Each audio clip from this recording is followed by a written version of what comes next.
クラウドファンディングは身近なものになってみんなと一緒に応援するイベントとなっています。熱狂がファンから得られるのが銀行と最も違う利点でしたわね。失敗もするから少額からプレテストとして実施します。経験を積むことでスキルは向上していきます。資金調達には表示部分の大枠、もう一つは購入を検討する詳細の2つを勉強しました。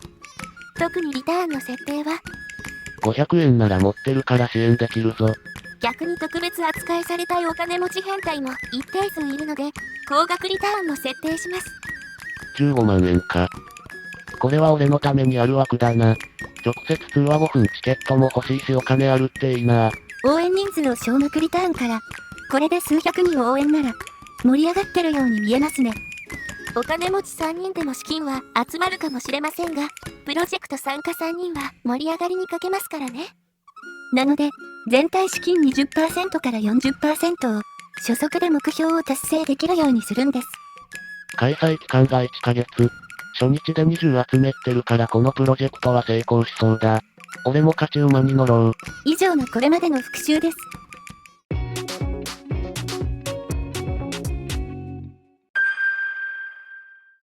成功の鉄則。1、募集期間。2、少額と超高額。3、初速 20%。4、60% からのダメ押し。まずは、募集期間について勉強してみましょう。それでは、成功の鉄則いきましょう。来ました。募集期間。実はですね、募集期間は1ヶ月以内がちょうどいいと、この本には書いてあります。出資のタイミングは2回あってそれは、始まりと終わりなんです。配信リアリティをしていますが、イベントは始めいきなり、1万円のタワーが立ちますからね。クラファンの基礎だったと思い返しますね。可愛い声でこびるだけで、お金もらうなんてずるいのだ。配信者に怒られますよ。チケット販売も開始と終了間際に一番売れますよね。期間1年にしたら中だるみするんですよね。全然出資金額が増えない期間がある。このプロジェクト大丈夫？ってなりますね。なので1ヶ月で仕留める。コンスタントに出資が増えないんです。始めた終わり。成功の鉄則。少額と超高額に進みましょう。少額と超高額。成功の鉄則、少額と超高額。興奮してきましたね。目標金額が50万円で商品が3000円だけの場合、うまくいかないんですよ。1万円均一50人もうまくいかない。なぜか？少額しか払えません。っていう、母数が一番大きいユーザーが、一切検討してくれなくなるからですね。俺は関係ねえ。俺関係ない。こうなるわけですね。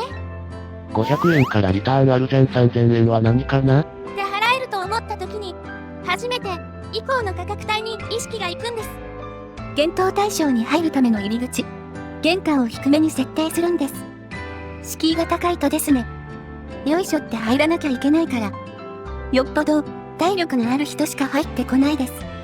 なのでペイとですね、2段目登ってみようかな、3段目も行っとくかとなるわけです。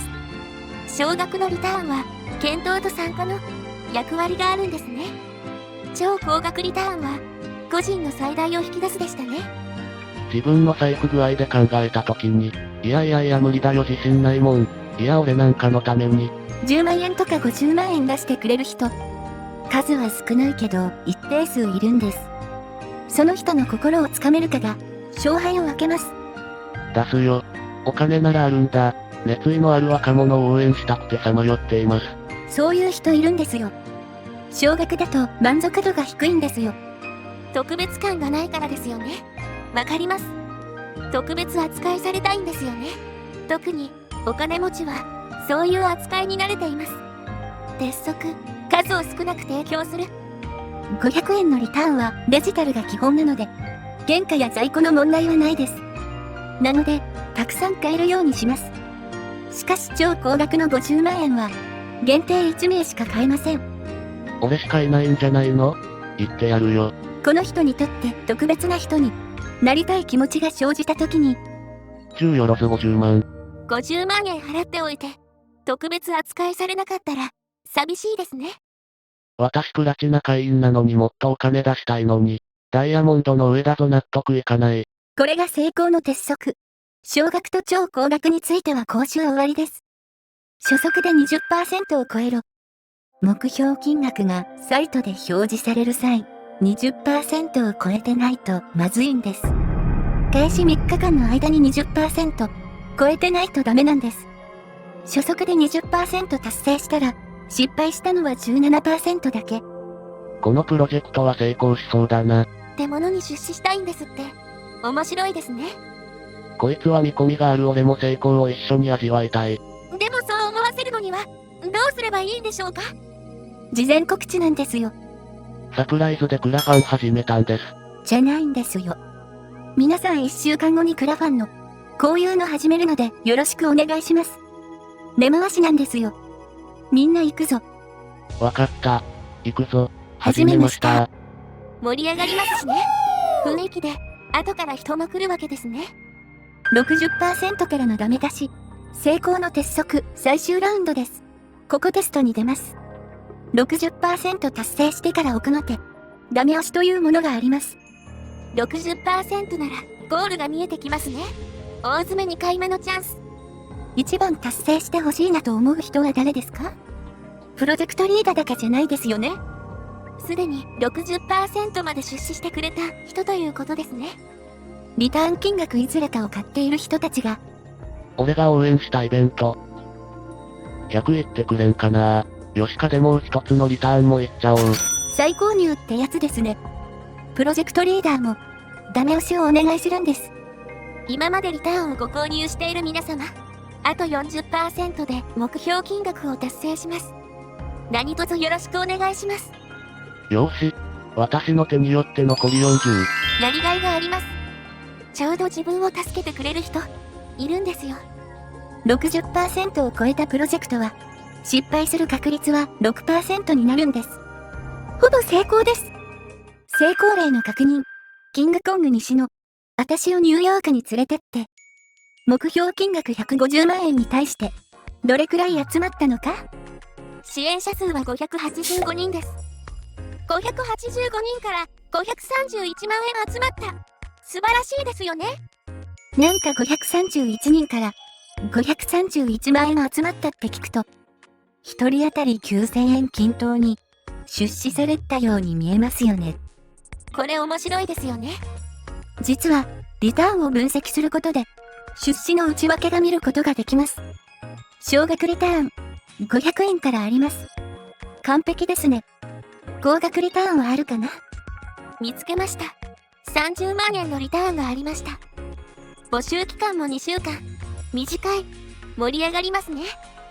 でも、分析で初速 20% はわからないですね。それが見えるんです。収支の内訳を見てください。超高額リターン。30万、10万、3万円とあるんですが、30万円は3つ、10万円は4つ、3万円は47個販売されているんです。限定感がありますね。30万円と10万円は3つと4つとしか販売してないです。ですが、超高額リターン枠のみで271万円つまり、目標金額の150万円は超えてるんです。でも、上位7人だけで盛り上がるように感じますか？盛り上がりに欠けるんです。熱狂が生まれないから参加感がないんです。参加感はボリュームが多いゾーン、500円と3000円層、少額の300人がボリュームゾーン、人数は少額リターンで、目標価格は高額リターンで、要素は2つに分かれていたんですよね。多くの参加者を少額リターンで募集し、多くの金額を超高額リターンでも集めると、以上、これまでの概念がわかると、クラウドファンディングが非常に運営することができます。皆さんもできる。私もできる。私がクラファンをするなら、LINE スタンプ、ゆっくり、実況モデルは応用ができるんですよ。なので、追加の費用を募るとか。クラウドファンディングはこれからのお金を集めるニュースタンダードになっていますね。いや、これまでの常識から逸脱して、興奮しますね。失敗するという熱狂があり、失敗しない方法を理解していれば、成功するんです。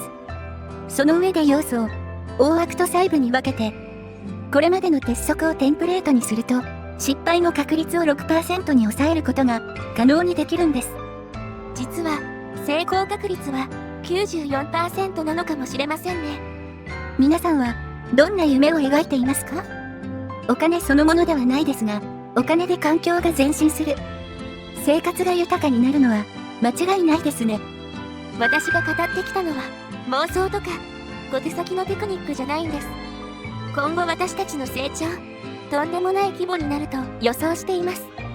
会社員じゃなく個人の時代が本当に来ているのかを私たちが証明してみせます。新しくて面白い。私も会社を独立して大丈夫だったのか。人生は短い。しかし、夢を叶えられる時間は与えられている。リスナーさんは自分がクラウドファンディングするなら、考えをコメントに書くと実現できますよ。